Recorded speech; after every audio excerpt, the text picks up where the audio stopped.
starts with a breath, a holy wind rolling through the caverns of your soul, reminding you, you were never meant to stay silent.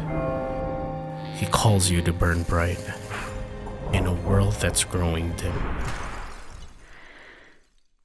And then suddenly, your fear becomes small. Your doubts lose their grip. Your past loses its power. Because the one who rose from the dead now rises inside of you. And when that fire catches, and when that breath becomes your breath, you become exactly what God calls you to be.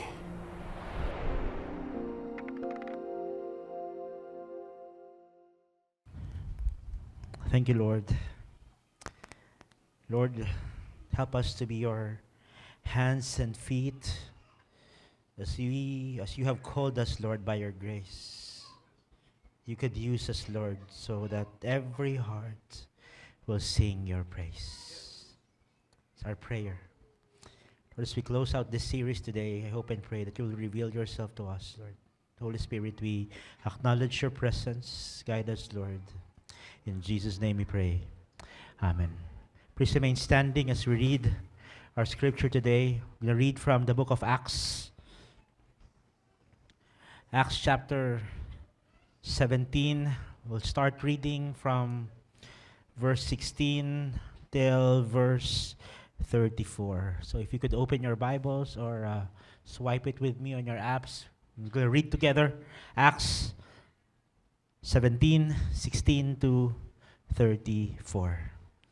It says there, "Now while Paul was waiting for them at Athens, his spirit was provoked within him as he saw the city was full of idols. So he reasoned in the synagogues with the Jews and the devout persons, and in the marketplace every day with those who happened to be there.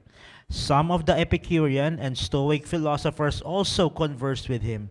And some said, 'What does this babbler wish to say?' Others said, 'He seems to be a preacher for foreign divinities,' because he was preaching Jesus and the resurrection.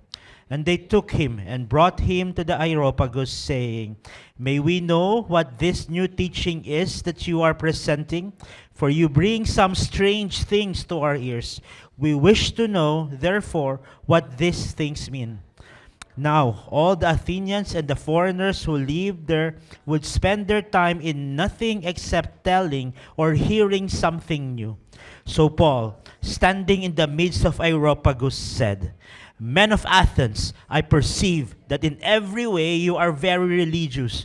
For as I passed along and observed the objects of your worship, I found also an altar with this inscription, To the unknown God. What therefore you worship as unknown, this I proclaim to you. The God who made the world and everything in it, being Lord of heaven and earth, does not live in temples made by man, nor is he served by human hands, as though he needed anything, since he himself gives to all mankind life and breath and everything. And he made from one man every nation of mankind to live on all the face of the earth, having determined allotted periods and the boundaries of their dwelling place, that they should seek God, and perhaps feel their way toward him and find him. Yet he is actually not far from each one of us.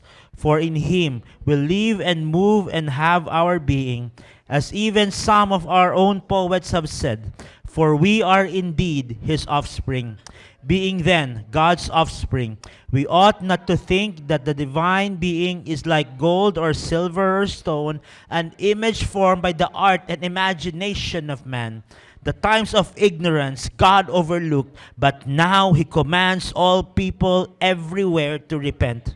Because he has a fixed day on which he will judge the world in righteousness by a man whom he has appointed, and of this he has given assurance to all by raising him from the dead.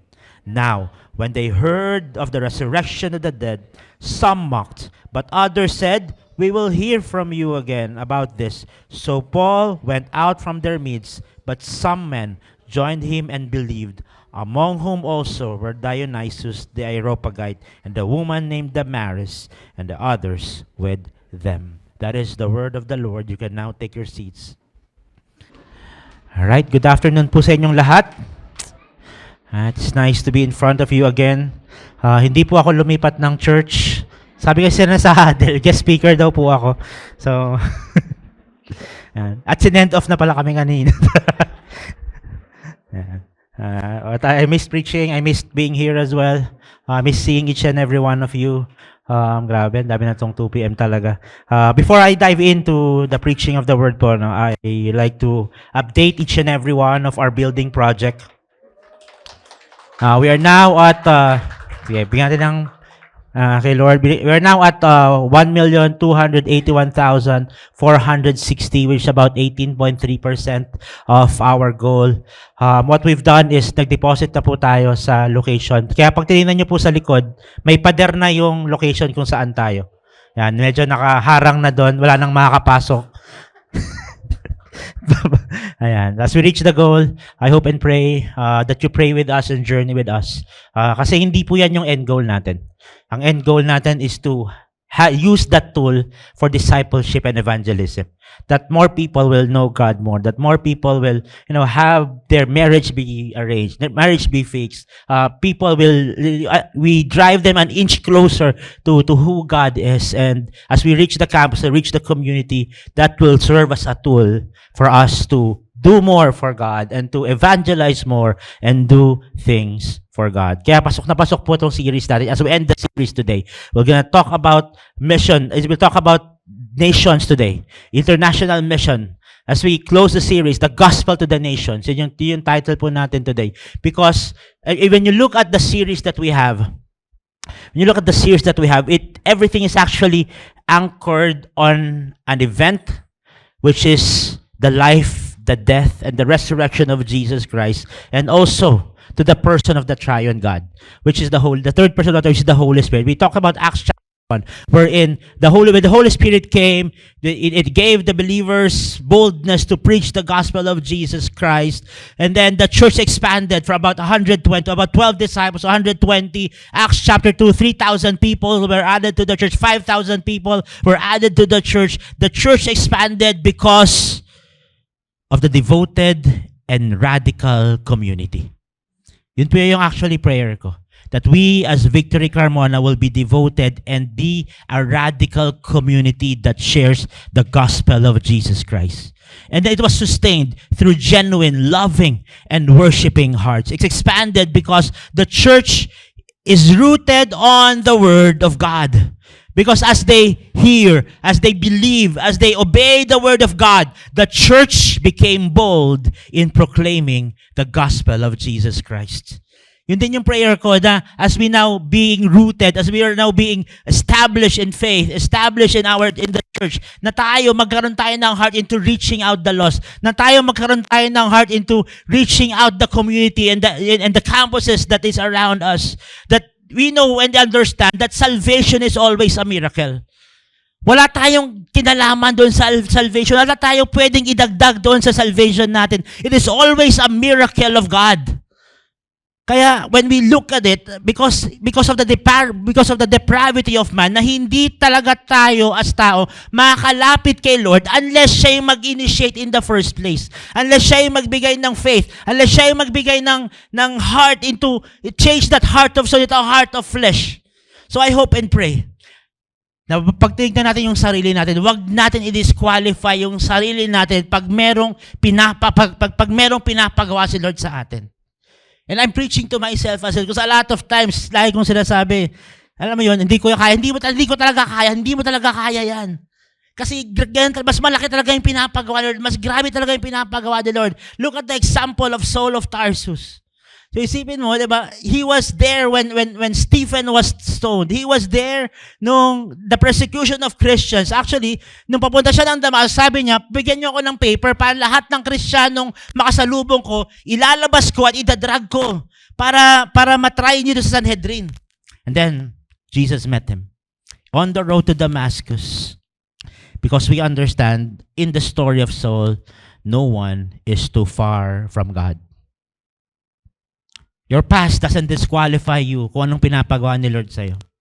Your present circumstances doesn't disqualify you kung anong pinapagawa ni Lord sa'yo.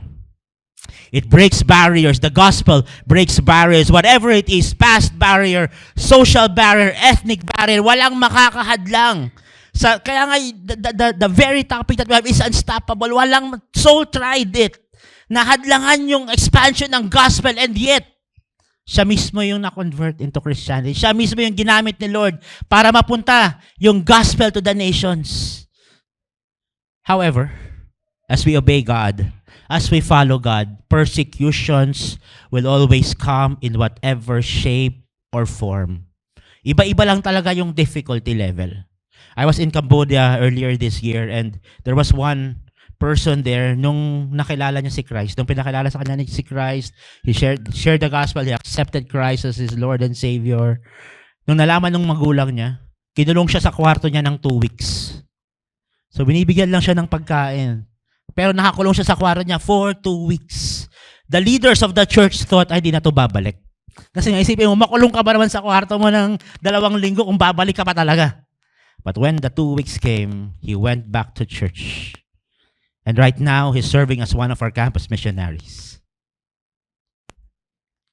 Persecutions will always be there. Will always be in a different form, whatever shape, whatever difficulty, but it will be there. But church, hear me out. Whether we like it or not, whether we participate or not, the church is advancing His kingdom. The church is unstoppable. We will reach the nations. We will reach the ends of the earth. So now, kasi nga, alam naman natin na mag-a-advance yung kingdom ni God. Kahit wala tayo participation, kahit hindi tayo actively mag-participate, kahit tumunga-tunga nga lang tayo dito, mag-a-advance ng kingdom niya. But now He is giving us an opportunity to participate in advancing His kingdom. An opportunity to be on that winning side. That's why the vision for Victory Carmona is up until 2030 will reach, at least we have reached the city. We have reached majority of the city. And beyond 2030, here's the vision for Victory Carmona. We will reach the nations. That I hope and pray that this church will be a sending church that reaches the nation. That leaders will be here. Leaders will be sent out from. Kaya excited po ako, at the same time nalulungkot kapag merong nagpapaalam na pag-nation, pagka magtatrabaho sa nation, yan. Nalulungkot ako, at the same time excited ako. Because in doing the nation, it changed my perspective already. A lot of times, pagka naging ibang bansa, for example, yung asawa mo or yung ikaw, in a sense, parang yung nation yung blessing sa'yo. Tama ba? Kasi nga ikaw yung kumikita ng malaki, gano'n, di ba? When you look at it on the nations, on the gospel perspective, hindi yung nation ang blessing sa'yo. Ikaw yung blessing sa nation. Kasi ikaw yung Kristiyano. Ikaw yung mas nakakilala kay Lord. Ikaw yung mas deeper yung relationship. So it's not the other way around. Hindi yung nation yung blessing sa'yo. Ikaw yung making blessing ngayon sa nation. Now you just need to do your part in advancing the kingdom in the calling where God has called you to be. So I hope and pray you could join us in that vision that past 2030 we're going to send multiple 10 days team. We're going to send people that will really reach out to the nations for long-term missions. That this church will be a nation-sending church. From this church, tingnan mo yung katabi mo, sabi mo, ipapadala kita sa nation. Ayan, parang ayaw nyo, ah. But that's the heart of the church. That past 2030, our efforts, our money, our resources will be going to the nations. And in Acts chapter 17, it's one of the beautiful things na nangyari. That's because in the story of Apostle Paul, the gospel, we need to understand this, that the gospel does not change. The gospel does not change. However, the cultures are different. Beliefs are different. And now, because yung gospel hindi nagbabago, pero yung culture ang nagbabago, yung approach natin into preaching the gospel, yun yung dapat na magbago. And Acts 17 is a very example of that. That the gospel is so rich that it can minister to different groups of people, different individuals, even with people that has complex needs. The gospel speaks meaningfully into people's deepest questions, confronts false worship, and calls them to true life in Christ. So Acts 17, I'm excited actually to preach this. A part of this is ginawa ko dun sa aking thesis nung nagmasteral ako. So a part of it, kasi culture yung medyo tinakil ko dun sa thesis ko when I was doing my masteral. So when I looked into the verse, pag hinimay-himay niyo yung Acts 17, it's actually 3 parts. Yung una, when Paul was preaching to Thessalonica, and then that's in verse 1 to verse 9, and then in verse 10, Paul was teaching to Berea, and then here, in Acts chapter 10, in Acts chapter 17, verse 10, Paul was now preaching in Athens. So, tatlong lugar yung pinuntahan ni Apostle Paul.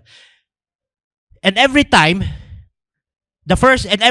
Apostle Paul comes to a different lugar, lagi niyang pinupuntahan yung synagogue. Look at this verse in verse 16. Sabi niya, now, while Paul was waiting for them at Athens, his spirit was provoked within him as he saw that the city was full of idols. That word provoked in the original Greek word means 2 things. Minsan, one over the other, or minsan both. However, in this text, ang ibig sabihin ng yung Greek word na translate into provoke is this: to become angry and to stimulate into action.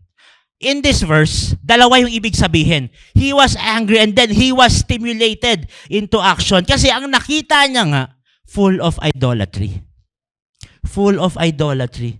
I remember my time nung I was struggling, magpo-full-time ba ako, hindi ba ako magpo-full-time. I was in the nation nung ni-reveal sa akin ni Lord doon. I was in Amsterdam during that time. Tapos gaya yung boss namin kumain after work. Siguro doble na to yung laki nung lugar na kinainan namin. Tapos ang daming tao, ang daming nagsasalita. Pero pag tinignan ko, bakit nagkakarinigan pa? Ba't hindi kami nagsisigawan? Yung parang ba't hindi kami nagsisigawan? When I looked up, nakita ko yung organ na nasa ibabaw. Yung pala, dati siyang church na kinonvert sa restaurant. And my heart melted during that. Sabi ko, grabe Lord. Sabi ko, etong country na to was one of the first in early 16th century. It's one of the first na nanguna sa Christianity. And then when you now look back, grabe, yung church wala ng tao. Yung church napalitan na ng bar, napalitan na ng restaurant. And my heart melted. When I came back, sabi ko, sige Lord, mag-o-obey na ako. Pero wag mo pag-resignin, Lord. It's a different story. No? Pero sabi ko, Lord, mag-o-obey na ako. My heart was melted when I saw that. And Paul here, when he saw the city full of idols, he was provoked. He was stimulated to go to action. In his observation in the city of Athens, through thoughtful discernment, siguro, di ba, na gala-gala. Maganda kasi yung Athens siguro, di ba? Parang puro statue yan, parang magandang lugar talaga. But the beauty did not impress Apostle Paul. What moved him into action is it was full of idols. So anong ginawa niya? In verse 17, ito yung ginawa niya. So he reasoned in the synagogue with the Jews and the devout persons. Yan. So unang ginawa niya is something that is familiar to him. If you read Acts 17, remember yung tatlong lugar? Lagi niyang pinupuntahan una yung synagogue. Bakit? It's a home away from home. Familiar siya sa discussion. Familiar siya na Old Testament yung pinag-uusapan dyan. So parang ganito, di ba? Dito pumunta ka na ng ibang lugar. Tapos pagka gumanto, psst, uy, nasa ibang lugar. Kasi pag may lumingon, uy, Pilipino to. Alam mo yun? Yung, Pilipino ka. Tama ba? Ganon. Yan. Sino dito yung gano'n ang ginagawa? Yan. So parang pag may nagtagalog, tapos sa ibang lugar ka may nagtagalog, excited parang, uy, may Pilipino, parang gano'n. So, gano'n din ginawa ni Apostle Paul. He was home away from home, and ang pinuntahan niya is something that is comfortable to him. Something na doon siya sanay, which is going to the synagogue. However, in this synagogue, Paul faced a very challenging audience. Because this audience is a cultured, educated, and proud of his history. So pinagmamayabang nila talaga na Athens to. Diba? Athens pala. Athens to. Parang Tagalog sinabi. Talagang magagaling kami dito. Ganun talaga sila. So parang ang nasa katipunan, parang ganun siguro yung feeling nito na melting point ng mga debate, mga ganun, di ba? It was the intellectual capital of the Greco-Roman world. At the same time, a religious capital of Greece. So isipin mo, nandun siya. Intellectual capital of the Greco-Roman. Tapos, religious capital pa siya. And he was now in the center of that. Bakit? Bakit siya naka-accept ng challenge? Bakit siya naka-ano ng challenge? Look at verse 18. Remember, nasa synagogue siya, di ba? Some of the Epicurean and Stoic philosophers conversed with him and said, "What does this babbler wish to say?" Others said, "He seems to be a preacher of what? Foreign divinities." He was in the synagogue. It's supposed to be nakaka-relate siya. And yet, yung audience niya in the synagogue, hindi makarelate sa kanya. Sino ba ito nagsasalita na ito? Hindi kayo makarelate sa kanya. So parang kung ako si Apostle Paul, ba't di kayo makarelate? Synagogue to, church to eh. Dapat pag nag-preach ako ng Jesus dito, kilala nyo na siya. And yet, the philosopher, the Epicurean Stoic philosopher said, anong sinasabi nito? Hindi ko alam sinasabi mo. You seems to be a preacher of foreign divinities. Itong mga Epicurean at saka mga Stoic philosophers, ang background pa nito, yung unang Epicurean, they pursued pleasure as the chief purpose of life. So, kumbaga, above all, pleasure ang gusto nila. So, it should be free from pain. So, they do not deny the existence of gods. However, they had nothing to do with man. So, yung nag-create ng langit at lupa, meron yan, pwedeng si Zeus yan, pwedeng iba yan, pero wala yang kinalaman. Hindi kami pinapakailaman yan ng tao. Hiwalay yung gods at yung tao. Ito mga Stoic philosophers, mga pantheist naman to. So, ibig sabihin, everything is God. So, lahat, yung upuan na yan, God, yung speaker na yan, God, itong lugar na yan, God. So, lahat, part of it is part of God. Everything is part of God. Their emphasis is moral sincerity and high sense of duty. So dahil gano'n yung emphasis nila, they cultivated that spirit of dignity na pagka nabahiran yung dignidad nila, magpapakamatay na lang sila. So gano'n yung culture. So yung una, magkahiwalay, iwala yung creation tsaka creature. Tapos yung pangalawa, yes, pantheist parts of God, pero mas dignity yung importante kaysa sa truth. And now, Paul was preaching the resurrected Christ. He was preaching Jesus and the resurrection. To them, it was alien. Alien language yan. Kasi nga, hindi sila naniniwala na kasi nga, ang spirit at body magkahiwalayan. Yung spirit, lahat yan mabuti. Spirit, soul. Yung body, masama yan. Everything that the body does is sin. So now, Paul is preaching a resurrected body. So yung mga Epicurean at Stoic philosophers, gusto mo pa talaga ng resurrected body? Sinful nga yan, masama nga yan. Bakit yan yung pinipreach mo? Di bali na lang kung spirit yung pinipreach mo, yun yung mare-resurrect. Pero, as Paul preached the resurrected body, naging foreign yung language sa kanila. However, ito yung maganda sa ginawa ni Paul. He was preaching in the synagogue, tama. May audience ang hindi nakaka-relate sa kanya. Pero, ginamit yun ni Lord para ma-promote kung saan siya magsasalita. Let's look at the next verse. And they took him and brought him to Areopagus. Basahin ko, describe ko muna kung anong Areopagus. In modern day, ito po ang itsura niyan. Yan. So, meron pa ring Areopagus ngayon. Yan. Yan talagang Areopagus. Yung site na yan, ang myth niyan, si Ares was tried. So, pinagbintangan siyang pinatay yung kapatid ni Poseidon. Yan. Tapos, dyan siya trinay. Diyan siya, ano tawag ng English yan, trinay? Ginudge, yan. Diyan siya ginudge ng other gods. Tapos, ang judgment sa kanya, out of self-defense, kaya niya ginawa yon. Kaya, yung site na yan, pagka ngayon, kasi nga, alam nila, yun yung nangyari before. So, kapag may bagong idea, pagka meron silang itatry in a civil or criminal court or religious cases, dinadala nila sa Areopagus. Doon nila pinag-uusapan. So, kumbaga, alta decision yung matatalino, may mas matalino pa. So, nagsama-sama silang puro matatalino doon sa Areopagus. Doon sila nagtatalo kung si anong tama at anong mali. At kung tama ba yung pinapresent mong bago, it was foreign to them. So now, Paul was brought to Areopagus. Here's the thing, folks. A lot of times when we preach the gospel, it seems like parang hindi ako nagigets ng audience ko. Parang gano'n. May feeling ka bang gano'n? At parang yung kausap mo, yung nonchalant, yung gano'n. Parang yung hindi mo alam, naiintindihan ba? Hindi mo naiintindihan, wala ka naiintindihan, yung parang gano'n. However, you need to be faithful there. Bakit? Because God can use that as a stepping stone to bring you somewhere where you can freely share the gospel again. Paul was in the synagogue. Parang, ba't di nyo maintindihan? Sa synagogue na nga ako. Pero yung mga tao na nandun, ang ginawa sa kanya, dinala siya ngayon sa Areopagus where he can preach the gospel.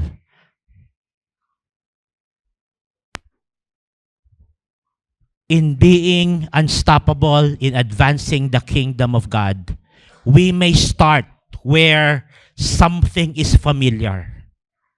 However, the gospel can also bring us to an unfamiliar place. Kaya tayo nag-reach out ng community. That's something that is familiar to us. Kaya tayo nag-reach out ng campus. Something that is familiar to us. But when we go to the nation, it is a different story. That's why, ang prayer ko talaga, every one of us will have a taste of paano ba mag-share ng gospel sa nation? I remember I was in Cambodia, di ba?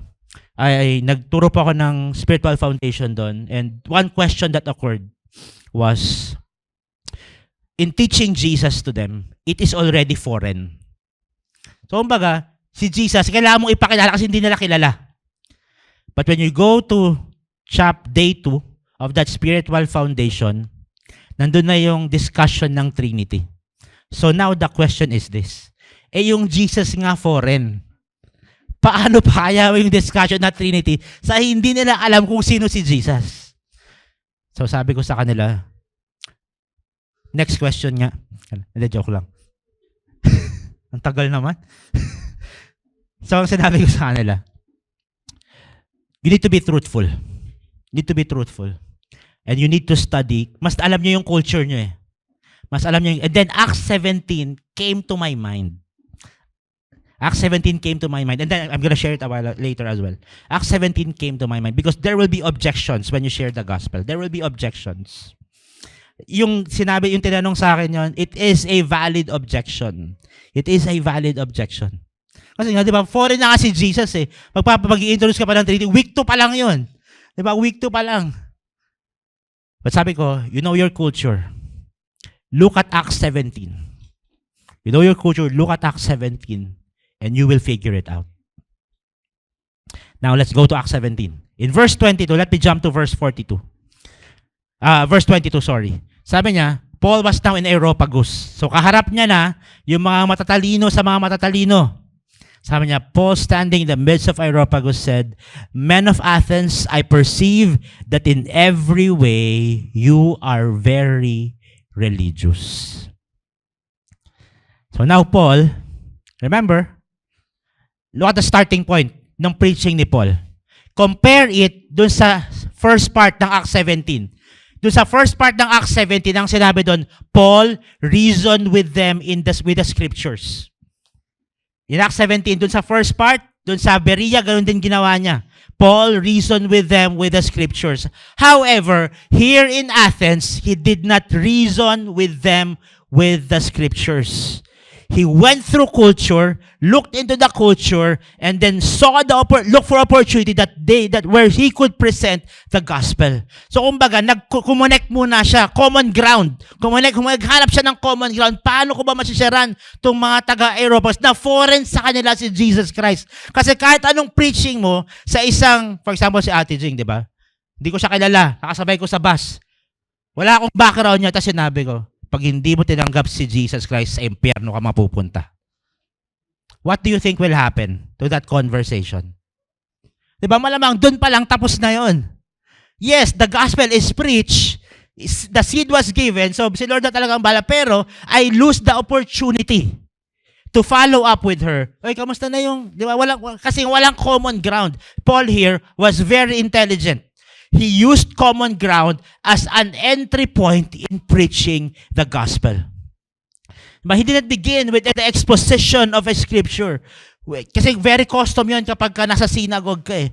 But Paul began with general references to religion. Remember, Athens was the center of the Greco-Roman world during this time. So a conversation about religion is a common ground to them. Kaya, actually, akala ng buong mundo before, yung mga taga-Athens, they were the most religious people. Sa dami ba naman ng gods na inimbento nila eh. Di ba? Sa lahat na lang may gods. Lahat na lang may Diyos. Inimbento nila. Paul, when he confronted the people in Athens, hindi niya naman sinabi, hindi niya parang, alam mo yun, sinang-ayunan, pero he quoted that they are religious, but when we look at Paul, it is not in a positive way. Because Paul understood that religion can lead one away from God. Pwede ka actually nag-church. Kahit mag-church ka pa ng 9-11-2-4 and still be your heart far away from God. Pwede ka nagpipreach, kumakanta, nagsiserve sa ministry, and yet your heart is very far away from God. That you are religious, and yet you are far away from God. It can happen. Let's now look at the preaching of Paul. Ito yung sabi niya, "For as I passed along and observed the objects of your worship," look at there, objects, a plural, objects of your worship, "I found an altar with this inscription, to the unknown God." Paul there, pierced through culture, he observed kung anong nangyayari sa mga tao. And then habang naglalakad siya, he saw that sculpture, unknown God. Hindi po aksidente na yun yung kinuha ni Paul.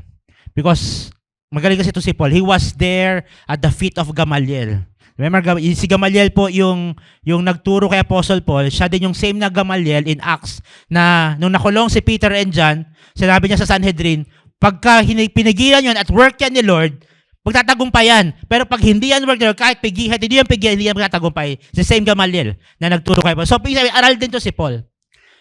Because 600 years before Paul went to Mars Hill, to that place in Areopagus, ito po yung nangyari. There was a plague in Athens. It plagued the whole city. People became desperate. The Greeks said, meron tayong na-offend na God. So nag-offer sila ng lahat ng offering sa lahat ng gods nila. Tapos, walang nangyari. Epimenides, one of the leaders during their time, sabi niya, sige, ganito na gawin natin. Yung gutom na sheep na lamb, pakawalan nyo. Dahil titigil yan where the sheep would feel like a safe space, a safe place. So, ang nangyari, ganoon nga yung nangyari. Tumigil yung sheep dun sa lugar na yon. Tapos, ang ginawa ng mga Greek, nagtayo ng altar. Kaso hindi nila alam yung pangalan, kaya ang pangalan, unknown God. So ang ginawa nila, nag-offer sila doon sa altar. Tapos, tumigil yung plague. So now Paul saw that opportunity. Paul saw that opportunity. The Greeks believed that the reason why the plague stopped is because that unknown God, siya yung nag-cause ng plague. So when they offered something, doon sa lugar na yon nawala yung plague. It was now attributed to the unknown. Yung pagwala ng plague, it was now attributed to the unknown God accepting the sacrifice. And Paul understood that the gospel is too rich to be boxed into a one-size-fits-all approach. Paul understood that the basic understanding of the gospel is important, while knowing how to preach it effectively is another aspect. As we know, yun din naman tayo eh. Tama ba? Meron mga times that when the gospel is preached to us, it seems foreign to us. Ha? Yan lang, maniniwala lang ako. Wala akong gagawin. Tama ba? Walang works, wala akong kinalaman. Maniniwala lang ako. It seems foreign to us. But we need to know the people we are reaching as well. That we can communicate the unchanging truth of the gospel in ways meaningful to their culture and their experiences. And that's where Paul looked. Yung experience, ano bang past itong Greece na to? May Athens. Ito pala yung nangyari. So malamang alam ni Paul yun. Because the gospel is far-reaching, effective, and true. No distance, no difference can water down the effect of the gospel. Just need to look into it. Look into the culture ng kausap mo. Meron niyang pinagdadaanan. Nandiyan ka lang para minsan hindi mo nga kailangan mag-share, minsan pagsilbihan lang natin. Wait for that opportunity to preach the gospel. Now let's look on how Paul said this. In verse 24, he said this: the God who made the world and everything in it, being Lord of heaven and earth, does not live in temples made by hands. In verse 25, nor is he served by human hands as though he needed anything, since he himself gives to all mankind life and breath and everything. Remember ko anong background kanina nung mga taga-Epicurean, mga Stoic philosopher, di ba? Na ito si God, disconnected siya sa tao. Now Paul says this: the God that made the heaven and the earth. Can we go back to verse 24? God that made the heaven and the earth. Diba? Yung Diyos na nag-create ng langit at lupa, siya din yung nagbigay ng everything in it. Sabi niya, does not live in temples made by man. So, kumbaga, binigyan ni Paul ng distinction yung God na nag-create ng langit at lupa. Ang sabi niya, hindi, sipin mo, Greek ka. Pinagmamalaki mo yung mga temples na ginawa nyo. Tapos sasabihin lang ng tao na to, foreigner, hindi dyan nakatira yung Diyos na yun. Isipin mo, you're proud of your culture, you're proud of what you have done so far in advancing the culture, advancing yung religion na meron ka, and yet, merong isang tao nagsabi, hindi dyan nakatira yung Diyos na yan. So isipin mo, bakit pa namin ginawa ito? Ba't pa kami nagpakahirap? Ang tagal gawin ito. They were very proud of it. And yet, Paul addressed it head on. God who made the world and everything in it, being Lord of heaven and earth, does not live in temples made by man, nor he is served by human hands, as though he is needed any. Verse 25, since he himself gives to all mankind life and breath and everything. Now, he made a distinction na yung Diyos na gumawa ng langit at lupa, hindi niya nakatira sa temple. However, may kinalaman siya sa creation niya. Sabi niya, siya yung nagbigay ng buhay. Siya yung nagbigay ng breath. Siya yung nagbigay ng lahat. So, ikaw yung Stoic philosopher. Kala ko ba yung Diyos na pinagsisilbihan ko, siya lang yung nag-create, tapos wala siyang pakialam sa amin. Hindi pala siya distant. Personal pala siya. So, Paul spoke about the God who created everything, yet distinct from his creation. Paul told them that God was bigger than any temple man's hands could build and could not be represented by anything men could make with their hands. So it was a direct collision to the culture. So isipin mo, kung ngayon nangyari yan, malamang nag-trending yan si Paul. Di ba? It was a direct collision to the culture. Ha? Hindi yan yung paniniwala namin. Malamang nag-trending siya dyan. Now they have a position where yung opinion nila is different than what the Word of God says. What the God of the Bible says. So I hope and pray this will happen to each and every one of us. That whenever our opinion is, yung alam nating tama, opinion natin tama, and yet it says differently in the Word of God, I hope and pray that we will always go back and look what the Word of God says and change our thoughts and our minds. Have that heart of repentance. Last week, we had a meeting with the senior pastors and there was a conversation kung paano sila na-reach out, yung mga ganong conversation. And one of those testimony was this. Sabi niya, when he was deciding kung saan siya pupuntang church, ito yung thought process niya. Pag winein ko, mas kailangan, parang mas may need to kaysa dito. Yan. So dito na lang ako kasi may need to. And he was confronted by one pastor. Ang sabi niya, as a Christian, you don't weigh in. You ask God for direction. Nung sinabi niya, parang oo nga, no? Because a lot of times, when we decide, how many of us, guilty, ako, ganun din, I weigh in. Ano ba yung mas needed? Ano ba yung mas kailangan? Tama ba? And then we put the decision, depende doon sa winayin natin. But as a Christian, it should be different. It should be different. Dapat yung word ni God yung nagdadirect ng buhay mo. Ano bang sinasabi ni Lord sa'yo? Because a lot of times, merong pinapagawa si Lord sa atin na pag winayin natin, it doesn't make sense. Tama ba? It doesn't, logically impossible na yan yung papagawa mo, Lord. But God doesn't look on how we weigh it in. He looks into His purpose. Now we need to look into His purpose. I'm not saying you don't weigh it in. I'm saying when you weigh it in, hindi yun yung reason kung bakit ka magde-decide. Ang desisyon mo pa rin kung anong sinabi ni Lord sa'yo. Now, in this text, the Epicureans and the Stoic philosophers, the Athenians have now that direct collision. O nga, no? Magkaiba na yung magkaibang direction na. They have to move now from their own personal opinion to an understanding of who God is.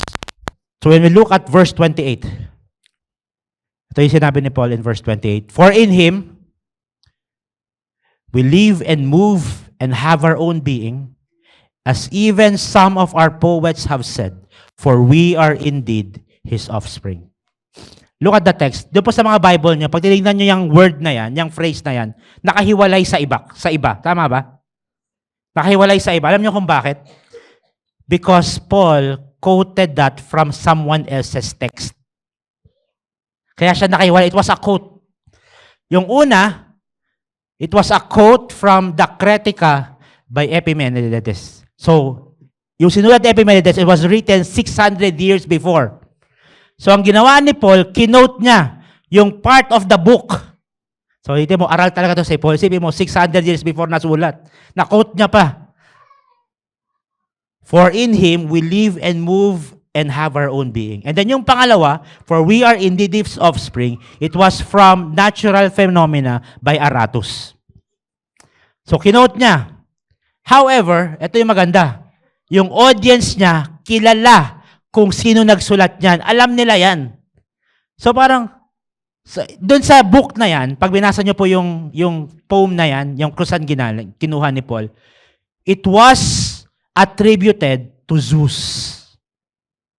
That poem, that part of the poem was attributed to Zeus. That two parts. And now Paul took it and then attributed it to God. So bakit niya ginawa yun? Because Paul understood that all truth are God's truth. No matter what the source is, if it's truth, it is from God. Two authors that the Areopagites were familiar with. Kasi mo, dalawang culture, di ba? Yung una, unknown God, past experience. Ito, culture na aral, alam nila to. Paul, the Areopagites were familiar with and could relate to. Yun yung kinuha ni Paul. Hindi niya pa ina-open yung Bible niya. And yet, he was able to preach the gospel already. Meron ba dito nasa Leadership 113? Yan, nag-exam lang kayo kahapon, di ba? Yung meta-narrative. Memorize nyo pa ang meta-narrative. Pag tinignan nyo, yung sinabi ni Paul, part ng meta-narrative. Tama ba? Creation, fall. Ano next? Nako, bagsak exam kahapon. Yan. Patriarchs, Israel, Christ. Yan. Oh. Pag tinignan nyo, yung sinabi ni Paul, it was part of the meta-narrative of the Scripture. He hasn't opened his Scripture yet. And yet, he was able to preach the gospel of Jesus Christ. Kasi nga, isipin mo, di ba, kasabay mo sa bus. O sabi ng John 3:16, eh, hindi mo nga alam kung iniwala sa Bible yan. Eh. Di ba? Anong John 3:16? Hindi ko memorize yan. Hindi ko nga alam yan eh. Anong Bible? Hindi ko nga alam yan eh. Di ba? Hindi ka makaka-relate. Paul understood it. So, ang ginawa niya, kumuha siya ng libro. Nag-quote siya ng libro na alam nila. At alam niyang truth. And then, he attributed it to God. Then in verse 29, after he attributed it to God, sabi niya, being then God's offspring. Ito na yung kailangan gawin. We ought not to think that the divine being is gold or silver or stone, an image formed by the art and imagination of man. So Paul here said, being God's offspring, kailangan mas kilalanin natin siya. Sabi niya, hindi yan galing sa gold, hindi yan galing sa silver. Folks, Victory Carmona, it is your responsibility. Yung growth mo kay Lord, responsibility mo yan. Personal responsibility mo yan. The church is here. The church is here to help you out, to give you tools, to help you grow in your knowledge of who God is. Kaya nga may spiritual foundation. So kung hindi pa po kayo nasa-sign up sa spiritual foundation, I'm pleading you to sign up. It's a 10 weeks of journeying together. You can ask questions. You can actually be enlightened with who God is and who we are and how we should worship Him. Because responsibility natin yun. It is us to understand how to worship Him in spirit and in truth. Bakit ba natin kailangan maintindihan si Lord?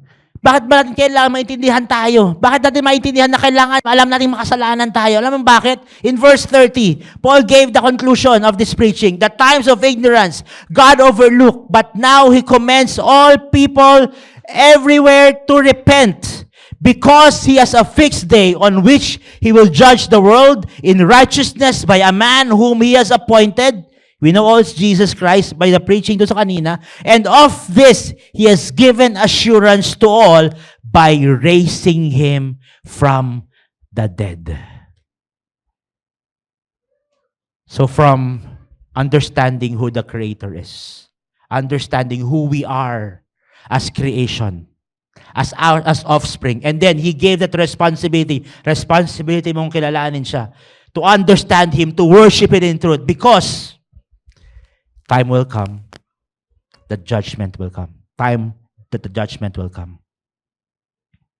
It closes that meta-narrative. He doesn't even open the scripture yet. Wala pa siyang kinuquote the scripture. And yet, the gospel is preached. Here's what I don't want you to get. Tama ba? Ito yung sanang hindi nyo makuha. Hindi pala kailangan ng Bible para mag-preach. Hindi yun yung sinasabi ko. Okay? Hindi siya either or. It's both. When culture It depends ngayon doon sa kausap mo. If it's needed, in the synagogue, Paul used the scripture. Kung nung wala siya sa synagogue, he didn't use the scripture. Kasi alam niyang walang common ground. That's the key. You need to find that common ground. Paul did not soften his approach. He asked for repentance. He said, judgment will come, you need to repent. Mali ang ginagawa nyo. Sa impyerno kayo mapupunta. Kaya nga sabi ko, kung ngayon to nangyari, malamang nag-trending si Paul eh. Head-on niya yung culture. Head-on niya yung normal na nangyayari sa paligid. He presented the gospel, a different story, the different approach of the gospel. But he boldly confronted the wrong ideas of the culture. Then he presented the resurrection of Jesus Christ. Now, we may come to a point, ito lagi kong naaalala every time I share the gospel. There was a time when I was about 13, 14 years old. Sa church pa to nangyari. Nag-altar call yung pastor, nag-forward siya, I was there to share the gospel to him. I shared the gospel. Tapos nung sinabi ko, gusto mo bang mag-pray for you to accept Jesus as your Lord and Savior? Ang sagot niya, ayoko. Ay ko, bakit ka pa pumunta dito sa harap, di ba? Sa church pa nangyari, di ba? Kung nasa labas na parang maintindihan ko pa, parang ganun, di ba? Sa church nangyari, ikaw yung nag-forward, hindi kita niyayal kung pumunta sa harap. Tapos nung sinare ko na yung gospel, after ng pag-share ko, ayaw mo pala. Diba? So, I took it personal. It was personal. Na parang, ano bang maling ginawa ko? Ano bang kulang na ginawa ko? Not until I understood Acts 17. You look at Acts 17. Ito yung result ng preaching ng gospel. In verse 32. Now, when they heard the resurrection of the dead, ito yung result. Anong una? Some mocked. Others said, we will hear you again with this. And then in the next verse, Paul went out of their midst, but some men joined him and believed. Si Apostle Paul na yan. When I understood that, it was not personal to me anymore. Hindi na siya, it didn't took hurt, and hindi ako nasaktan, alam mo yun? Pagka nagsishare ka ng gospel, tapos sabi, di okay, di ba? Pero hindi mo rin naman sabihin, ayaw mo pala, sa impyerno ko na mapunta. Diba? Hindi rin naman ganun, di ba? Pero, alam natin na yung result, hindi nasa sa atin, na kay God. Our job is to step out in faith. Our job is to obey God to share the gospel.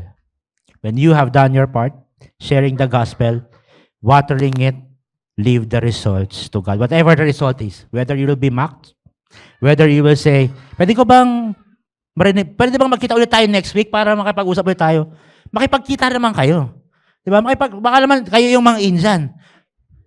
Diba?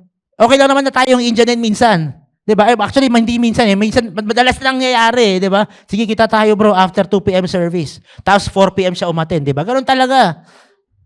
9 o'clock pa nga minsan, hindi talaga kayo nagkita. It's our responsibility to share the gospel. Leave the results to God. So pagka sinabi niya, yung sinasabi mo, kalokohan yan. Diba? Di mo sabihin, kalokohan, bahala ka sa impyerno ka. Hindi, magiging patient pa rin tayo into sharing the gospel kasi alam natin na yung result is up to God. Then I understood this.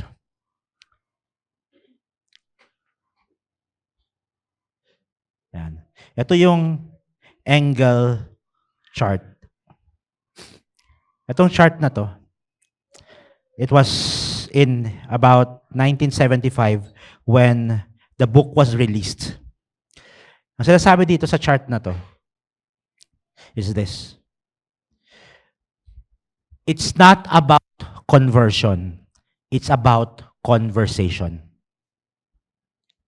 It's not about conversion. It's about conversation. This book was written by James Engel, What's Gone Wrong with the Harvest. Ang sinabi niya dito, itong Engel scale, it helps us to realize the approach of evangelism. It can be informed by adopting how much yung shasharan mo knows about who Jesus Christ is. So, we can now try to gauge that person on the scale then contextualize the approach. So, para siyang ganito. A lot of times, kapag meron tayong nasasharan ng gospel, in that conversation, malalaman mo kung nandun siya sa may zero. That zero is that point of conversion. So, kumbaga, kapag na-sharean mo na ng gospel, magko-convert na siya. Okay, tatanggap na siya kay Christ. So, that zero is a point of conversion. However, hindi lahat ng nasasharean natin ng gospel nandito sa negative one. Nandito sa negative one. Hindi lahat nandyan. Minsan, yung nasasharean na, ito siya, ito papuntang langit, ito papuntang impyerno. Okay? Hindi lahat nasa negative. Minsan nandyan pa yan sa negative 10. Lagpas pa sa graph. Now, conversation, not conversion. Ang goal natin, hindi siya mapunta doon sa point of conversion. Ang goal natin is to give them an inch closer to that point of conversion. Yun lang yung goal natin. Mas mapalapit sila kay Lord. So, hindi siya pag-share natin ng gospel. Pag hindi tumanggap, masama ng loob natin. Pag hindi siya nag-agree sa, ikaw pa iniridicule, ikaw pa yung minasama, okay lang. Share ka lang ulit. Balikan mo lang ulit siya next week. Makipagkita ka ulit. Kasi darating yung point, how many of us have this? Nung una, bro, one-to-one naman tayo. Sige, wag na lang, yung anak ko na lang, ibang tao na lang, di na ako. Tapos after 3 years, bro, one-to-one mo naman ako. Siya na yung lumapit. How many of us have that story? Diba? Kasi nga, that angel scale, it was, nung nalaman ko, sabi ko, nga no, you just need to be there pag kailangan niya. Pagsilbihan lang natin hanggang dumating siya doon sa negative 1 papunta ng 0, that point of conversion. Minsan nga, merong mga taong high maintenance. Kahit nasa 5 na siya, kailangan niya pa rin. Tama? May mga ganun talaga. Kaya nga discipleship yung ginagawa natin. Kaya nga yun yung pinag-aaksayan natin ng panahon. Ang discipleship. Kasi nga, habang buhay natin gagawin to. Sabihin mo sa katay mo, habang buhay kitang i-disciple. Hindi tayo matatapos sa conversion. We disciple people. Conversation, not conversion. We move them an inch closer to God. That's why we have our new discipleship journey. So if hindi pa po kayo nag-spiritual foundation, I encourage you to have one. And then maybe time will come. Busy ka, pag busy ka, ilalak po namin yung pinto mamaya para di ka makalabas. Hindi naman ilalak yung pinto. Nandito yung church to help you in your growth with God. But in your personal, remember, it's your personal journey. You can have that, yung purple book po na book na yan. Hindi po yan class. It's a personal journey. You can actually buy it. Meron po dyan sa admin natin. You can have the book and then yearly mong sasagutan. So pag sinagutan mo siya, lapis yung pangsagot. Pagkatapos ng year, buburahin mo ulit para next year, sasagutan mo ulit siya. Because how many of us understand, it will take a lifetime to know God. Hindi mo makikilala si God sa isang upuan. Hindi mo makilala si God sa 10 weeks class. Hindi mo lubos na makilala kay God sa 10 months na class. Habang buhay mong makikilala si God. And if you want someone that could journey with you, ask me later. Ask our staff later, our leaders later, so that someone could journey with you in this life, in your spiritual walk with God. Or maybe, nandiyan ka sa community. Nandiyan ka sa community. Tapos, hindi mo mayaya yung kapitbahay mo sa church. That's why we have our evangelism in the community. So if you're in that area of town and country, dyan sa United States, Citation area, meron pong nangyayaring big group dyan, every Wednesday, 7 p.m. So yung kapitbahay mo, yung nagluluto ka naman ng hapunan, damihan mo na. Diba? Para pagka bigay mo ng, oy, may sobra akong ulam, kahit sinobrahan mo. Tapos, baka gusto mong sumama mamaya. Yan. Baka gusto mong sumama mamaya. Now, it's now an opportunity for you to inch them closer to God. Maybe you're in that Carmona Estate area, meron po yung nangyari every Wednesday din, 7 p.m. Or if you're in the Mabuhay, Lantic, Milagrosa area, sa Stonebridge po, every last Friday, 7 p.m. Or kung ikaw yung, healthy person na gusto mong tumatakbo, meron ba dito? Yan. Si Christian po, yan. Nag-lead siya ng group. Every Saturday, 5:30, tas tumatakbo sila dyan sa saan lugar ulit? Sa may Verdant. And then, he is sharing the gospel, he is sharing the word and prayer before sila tumakbo. Yeah, so you can invite them. Gusto mo tumakbo, punta tayo ng Verdant, 5:30. There's always that opportunity to share the gospel of Jesus Christ. Hindi tayo mauubusan ng opportunity. Our responsibility is now to obey. It's now our time, Victory Carmona, to reach out that community, to reach out that campus. We can be creative all we want. The gospel is advancing whether we like it or not, but God is asking you to participate with Him. Will you answer, yes, I will participate in advancing the kingdom. Make sure that yung friends ko, yung family ko, yung community ko has an opportunity to hear the gospel of Jesus Christ. That's all we are asking. A conversation, not a conversion.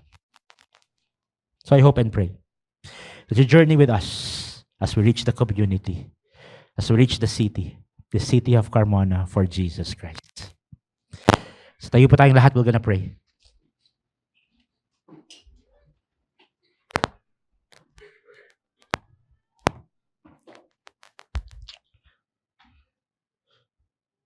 Lord, we thank you for the word that you have given to us.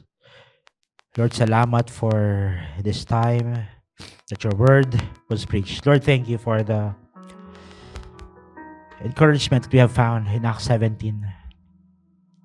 Wherein, when Paul preached in Areopagus, Lord, some even mocked him. Some even said, we need to talk again. Some went with him. Because we know, Lord, the result is up to you. Lord, as we pray, Lord, for the nations, Lord, we thank you that we could actually participate in your mission to seek and to save the lost. Lord, we pray for wisdom. We pray for boldness. We pray for courage to guide us, Lord, to guide others to know you, Lord. Lord, we ask for words to say, ideas, Lord, to make you known. Lord, may we be a light to the nations. May this church be a light in this city. Lord, thank you for these people. Now, gamitin you, Lord, in advancing your kingdom. As I send these people off, Lord, may I send them with blessing and provision. May the Lord bless you and keep you. May the Lord make His face to shine upon you and be gracious to you. May the Lord lift His countenance upon you and give you peace. I now send you off as disciples of Jesus Christ who will be bold in preaching the gospel, and He will take every opportunity to reach the lost. You are now sent in the name of the Father, of the Son, of the Holy Spirit. In Jesus' name we pray. Amen.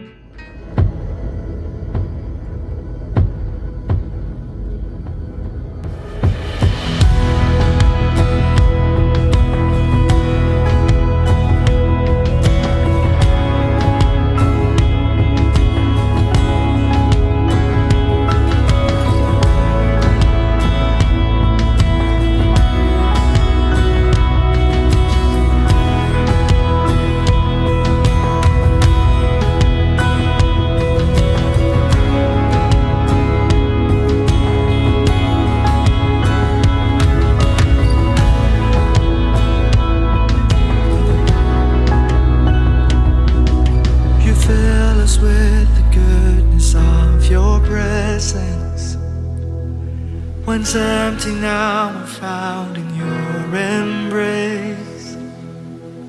Oh Lord, your heart for us never changes. It beats the same. You lift us up and free us from our burdens. Your love, it binds up every broken heart. Now hope will rise in all that you created, 'cause you are here, the God of all. Lord, have your way. Come take your place. Let all the earth be saved. Your